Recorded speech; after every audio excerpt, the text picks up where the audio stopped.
Anal sex is, as Sam Kinison puts it, most guys don't even want to do it until you tell them they can't. But yeah, but surprisingly, a lot of women really like it. Mm-hmm. And the reason is because you actually hit the deep spot and the G spot from a different angle.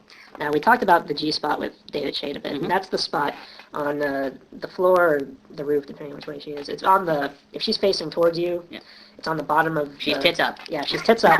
It's on the bottom of the vagina, and it's all the way back on the roof of, what do you call it? The uterus. The uterus, thank you. And it's called the anterior fornix, right? Mm-hmm. Medically. Yep. But the deep spot to us laymen. Mm-hmm. And what happens is, like, you stick your finger in there and you kind of pull down on it, if you can reach it, because some girls, every girl's built differently, but if you can kind of pull down on that sucker, it's very stimulative, and David Shea talks about it. In fact, I think we mentioned it in the other interview. Mm-hmm.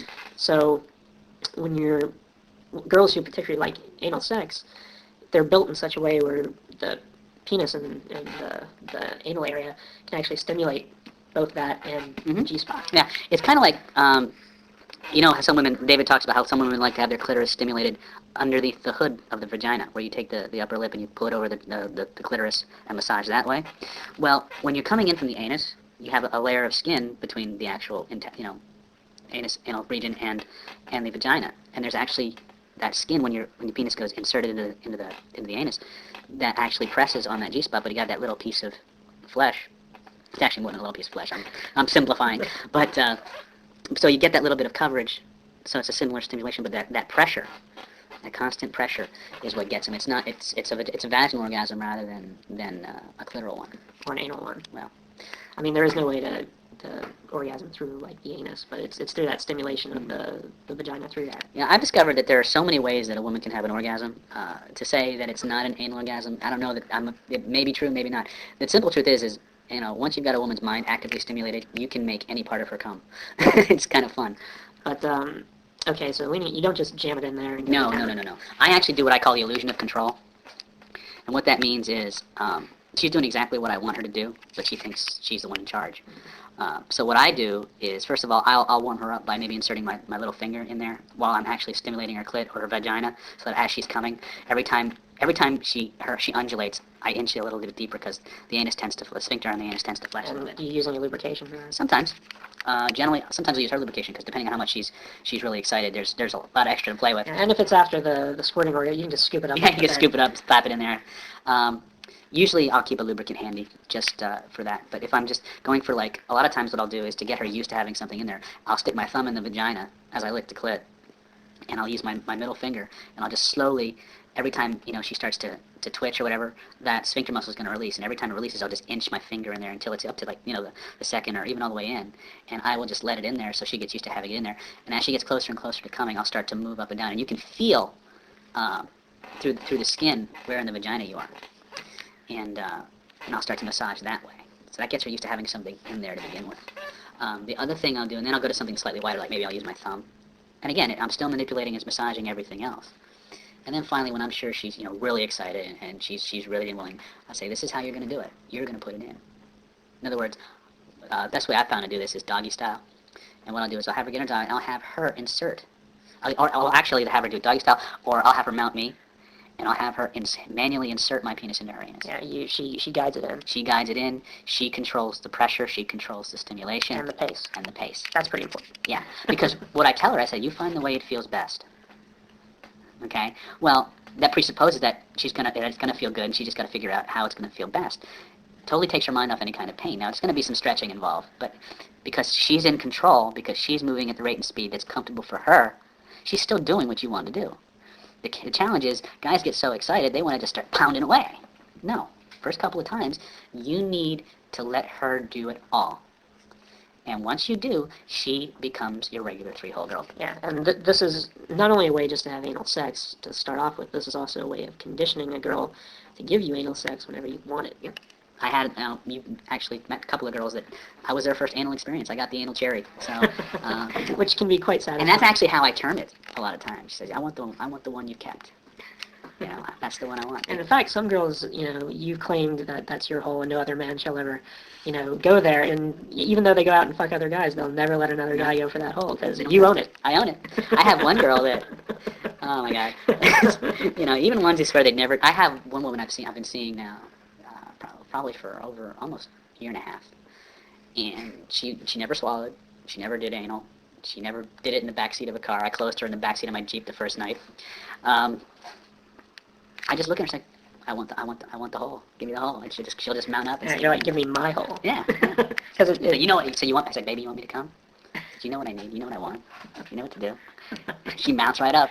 And it's a great way because that sense of ownership. It's like the girl feels really safe and it's pretty exciting. You gotta make her feel safe and excited at the same time and naughty, because those are the three things that I think are the biggest turn-ons for women in the bedroom. They like the idea of being naughty, they like the idea of being safe, but they also like that being on the edge feeling, And Now, this leads in perfectly to what I think is probably the most interesting thing you have to teach, which is your sexual conditioning.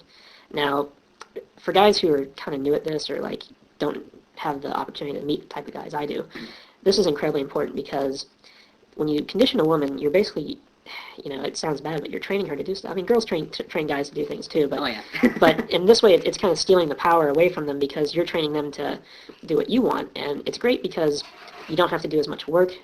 After it's done, it's easier to pick up women. It's easier to have women do stuff for you. Like, the only thing they'll bitch about is when they're getting married. I mean, that's women will want to marry you. You do this, that will become their long-term objective. So be warned, okay? Yeah, once they find a guy who can make them feel as wonderful as you can feel using these tactics, they're going to want to keep you. Now, let's get into the sexual conditioning a little bit. One thing you tell me, which I thought was really interesting, was that after you have sex with a girl for the first time, you don't call her. No.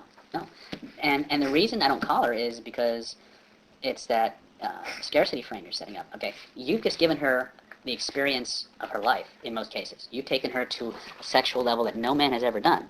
Okay, then if you felt like it, you let her try and get you off. Okay, so now she wants to please you. I mean, you've just given her, all those feelings get linked to you because she's in a hypnoidal state. The pleasure is an incredibly hypnotic state, and because you were the one that was present when all those feelings were being initiated, they get linked to you. You must be the cause. So if a woman hasn't had these mind-blowing multiple orgasms before, when you trigger them, all the feelings that she has when she experiences those for the first time get linked to you because she has no other frame of reference. Right. And, and then you start talking about, the average guy does this, but you know how it is with me, And that's why you said at the beginning, it's like you can go out and fuck however many guys you want. Because I know you're going to be coming back. And it's from actually real world. I've seen it. I've experienced it more often than I care to count. I do a lot of fuck buddies. I have a lot of fuck buddies, and they just keep coming back. But every time they do, they get this more and more doggy dinner bowl look in their eye. In fact, you're the guy who's one of the only guys I know who's had so much sex that he actually hurt himself. You actually threw out your back because you were banging about 3 girls a day every single day for like a week. And you were put in traction for, 2 weeks, 3 weeks? Yeah, a week, I guess. I don't want to talk about that. The thing is, you couldn't move. I couldn't move. Your health was, you looked like the life was being sucked out of you little by little at that time in your life. Yeah. So you definitely know a thing or two about managing women, and part of management is the sexual conditioning. Yeah. So after you have sex with a woman for the first time, how long do you wait to get back in touch with her? Generally 2 or 3 days. 2 or 3 days seems to be the magical time frame. And during that time, they'll be thinking, why hasn't he called? What's going on? Does he have another Not only that, woman? they're getting fucking horny. Yeah, they're wanting to have a repeat. Because think about it. What's a woman do? She goes home and she reviews the date. Right? Yeah, she talks about all her friends. She calls up her mom or whatever. Yeah. All right. So all of a sudden, she's reviewing all this hot, heavy, highly orgasmic, experiences that she's had. She's thinking about you, and you're not calling. Well, once, there was a study. I think I've talked to you about this, about how they took these wires and they wired up these rats to the pleasure centers in their brains, and the rats actually died of starvation because they'd rather actually stimulate that little lever that sent the electrical jolt to their pleasure center than actually eat food. Same process is happening here, only you're doing it with women's pleasure centers, okay? You give a woman this level of pleasure, that many orgasms in that short a frame of time, combined with the other things that naturally set off her attraction mechanisms. And when you do this process to women, you become the prize, and women will work themselves into a frenzy to get the prize. And you use that. Now, you give her 2 or 3 days, and you give her the opportunity to come out with you again. And you give her the same process. But what I do is, there's a few other things that I actually do when I'm conditioning a woman. I do a lot of, I don't do any hypnotic commands in the sense that I try to bind them to me. But everything that I do is hypnotic in the fact that I'm always pacing their ongoing experience. Which, like, if I'm going to talk dirty, my whole method of talking dirty to a woman is to tell her exactly, I'm going to describe to a woman exactly what I'm doing as I'm doing it. It creates a tremendous, tremendous rapport and incredible suggestibility, and it amplifies their sexual feelings. And plus, it's linking those feelings to your voice. It's all linked to my touch, to my feeling. I can look at some of the women I play with. I can just look at them, and you can see the eyes the irises disappear, which is a go sign, by the way.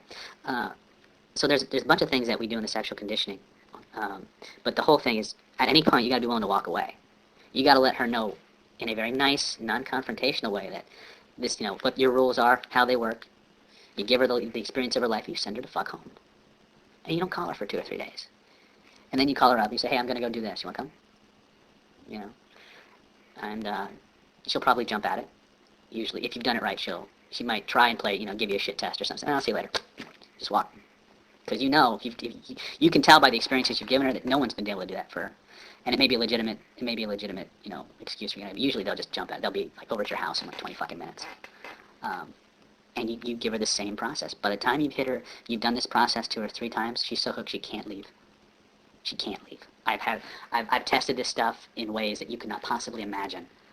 Women I was banging 5 years ago and told I was banging other women are still calling me.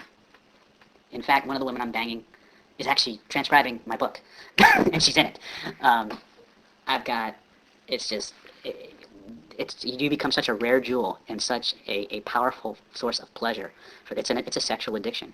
And the thing is, and we were talking about this earlier before we started the interview, is that, once you got the girl hooked, basically, on you as a drug, there was a audio series a while back that had this, like, forbidden pattern in it where, like, some guy linked a bunch of negative emotions to a door, and every time the girl pissed him off, he just pointed at the door, and she wouldn't act up anymore. But with this, you don't need that kind of stuff. Mm-hmm.